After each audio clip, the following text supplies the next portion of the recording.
शाम ढल चुकी थी। गांव की कच्ची सड़क पर लोगों की भीड़ धीरे धीरे आगे बढ़ रही थी। कुछ आदमी कंधे पर एक लाश उठाए हुए थे। पास ही एक छोटी सी चाय की दुकान। दुकान के बाहर 3 आदमी चुपचाप बैठे थे। कल 7 बजे के बाद बाहर निकला था ये आदमी। समझाया था उसे, पर शहर से आया था, कहता था अंधविश्वास है। अब समझ आया होगा। तीनों चुप हो जाते हैं। शाम के 6 बजे गांव के बाहर एक बस रुकती है। 2 लड़के उतरते हैं, पीठ पर बैग। आरव और कबीर दोनों को नई जगहें घूमने का शौक। दोनों गांव की तरफ बढ़ते हैं। दोनों उसी चाय की दुकान पर पहुंचते। चाचा 2 चाय देना। चाचा घबराकर घड़ी देखते हैं। माफ करना बेटा, अब दुकान बंद कर रहा हूँ। अरे क्यों? अभी तो अंधेरा भी ठीक से नहीं हुआ। 7 बजने वाले हैं बेटा, तुम भी जल्दी से कहीं रुक जाओ। क्यों, कर्फ्यू लगता है क्या यहाँ? यहाँ 7 बजे के बाद बाहर रुकना ठीक नहीं। अगर रुकना है तो दरवाजा अंदर से बंद करके रुकना। अगर कोई इस समय बाहर गया तो वो जिंदा घर वापस नहीं लौटता। बस इतना कहते ही वो दुकान बंद कर देता है। आरव और कबीर गांव के अंदर घुसते हैं। वो देखते हैं कि गांव के सब लोग अपने अपने घरों में जा चुके हैं। तभी पीछे से उन्हें आवाज आती। बेटा, तुम दोनों कौन हो और यहाँ इस समय क्या कर रहे हो? अम्मा, वो हम दोनों बाहर से आए हैं। हम दोनों नई नई जगह घूमते हैं। अच्छा, फिर तो तुम दोनों इस बार गलत जगह घूमने आ गए। तभी दूर कहीं मंदिर की घंटी बजती है।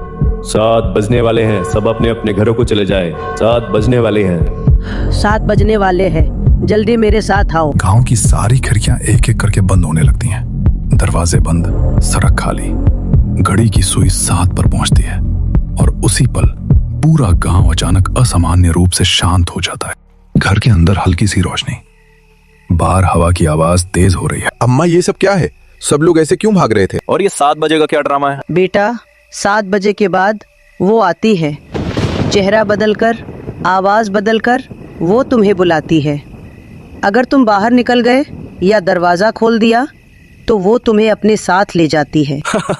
अम्मा, ये सब अफवाह है। ये अफवाह नहीं है बेटा, यही इस गांव का सच है। औरत कुछ पल चुप रहती है, फिर अचानक पूछती है, बेटा, तुम्हारे माँ बाप कहाँ हैं? मेरी माँ नहीं है, सिर्फ पापा है। ये देखिए। आरव उस औरत को अपनी माँ की तस्वीर दिखाता है। वो औरत एकदम से चौंक जाती है। क्या ये तुम्हारी माँ है? इनका नाम रितु है ना? हाँ, लेकिन आपको कैसे पता? बेटा, ध्यान से सुन। तेरी माँ भी 7 बजे वाले छलावे की वजह से ही।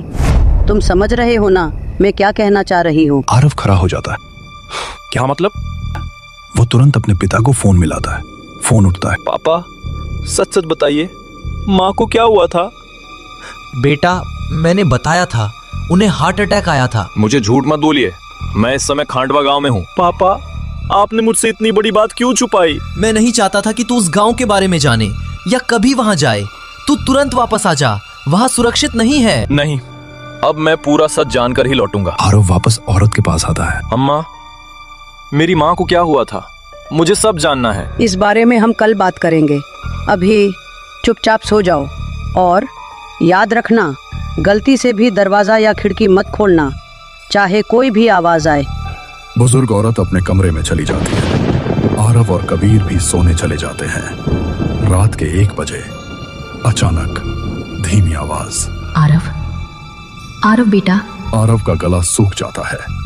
वो धीरे से कबीर को देखता है। कबीर गहरी नींद में। आवाज फिर आती है। आरव, मैं हूँ रितु, तुम्हारी माँ।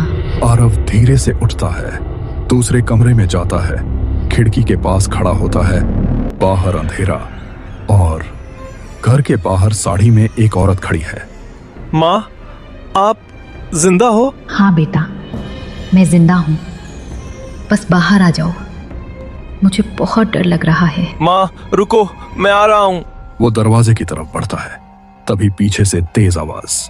बेटा, ये तुम क्या कर रहे हो? मैंने मना किया था ना। अम्मा, बाहर मेरी माँ खड़ी है, वो जिंदा है।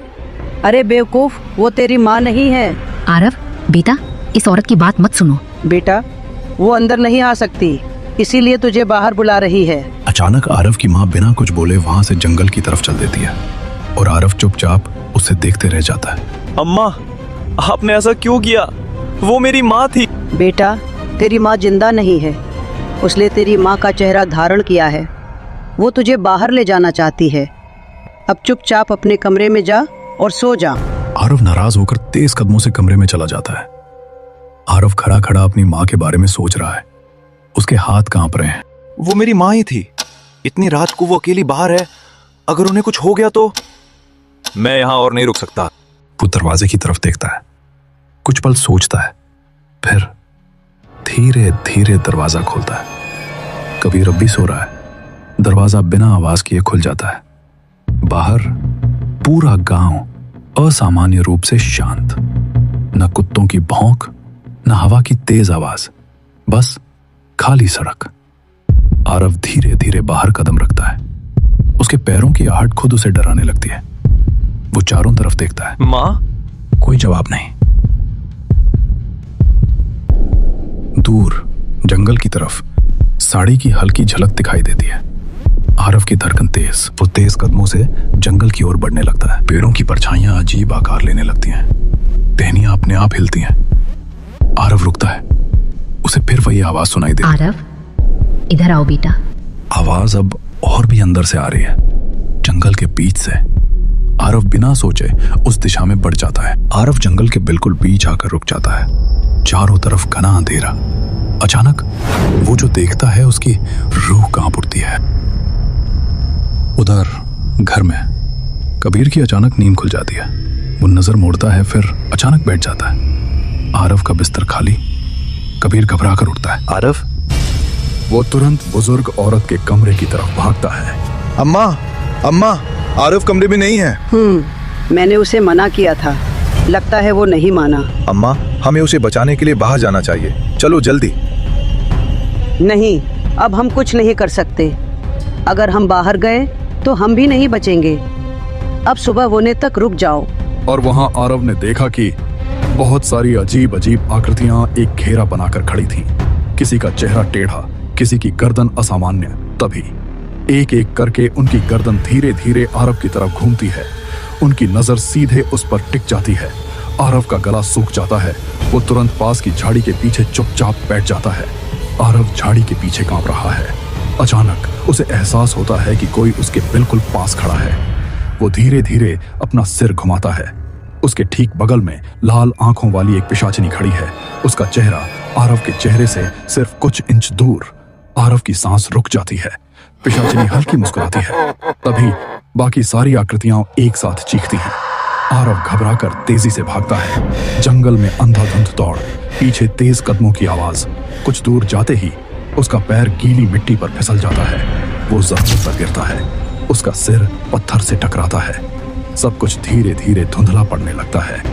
आखिरी चीज जो वो देखता है, और फिर अंधेरा।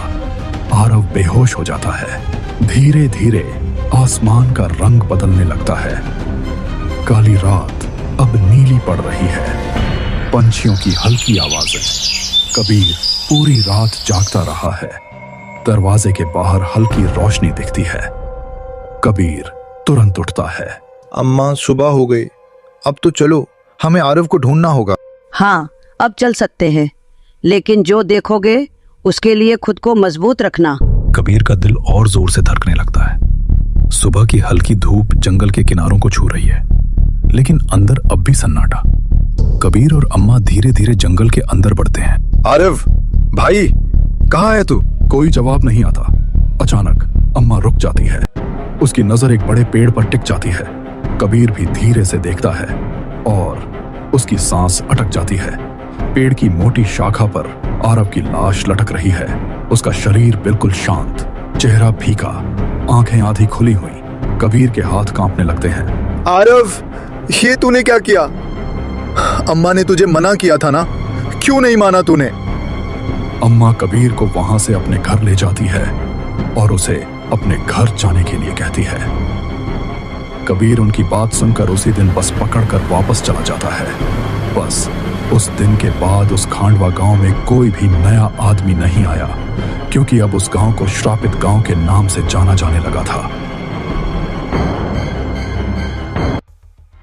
मैं सिर्फ कहानी नहीं, अंधेरे की आवाज हूं। डर मेरा अंदाज है।